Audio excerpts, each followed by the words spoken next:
Vocês são filhos e filhas de Deus, filhos do convênio e edificadores do reino.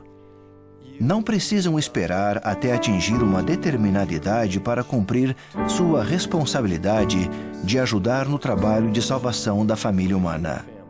Seus dedos foram treinados para digitar, tuitar, acelerar e impulsionar o trabalho do Senhor, não apenas para se comunicarem rapidamente com os amigos.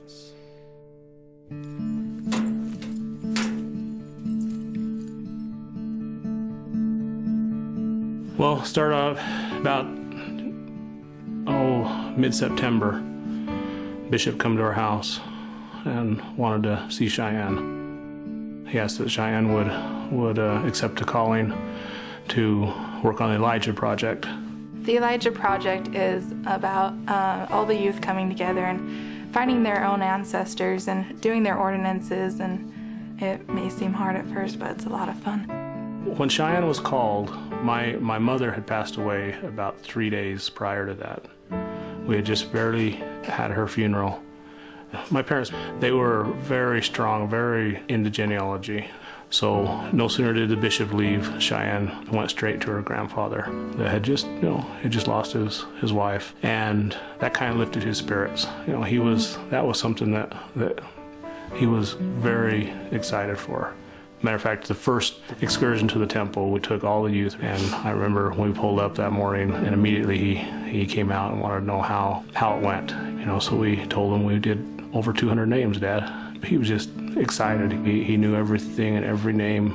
He was constantly on the computer. He never took a break, even until he passed away. He passed away 8 weeks after my mom passed away. He worked with Cheyenne for about 6 weeks before he just couldn't do anymore. Almost like a passing of the guard. After my grandparents passed away, I wanted to kind of carry on their work.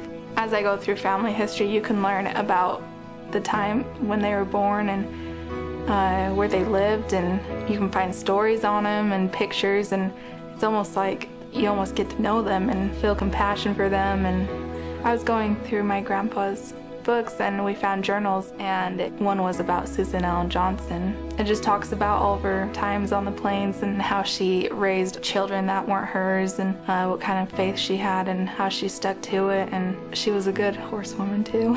So they also had lives. We just found a lot of names and lines that just shoot out from those names, and there's a lot of names that haven't had their ordinances done.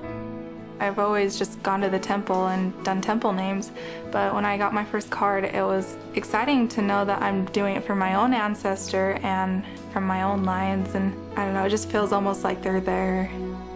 This is true. Our children are the ones that inspired us to attend the temple a little more, and we changed our temple night from once a month to once a week. And many times when we leave the home, our kids want to know which names we're taking, and they want a report. To find a card and to just wait for the card to be done and get all the sealings done is just a good feeling to know that I can give people the same saving ordinances that I have. It makes me feel humble. It was such a blessing to me in my life when that came when it did.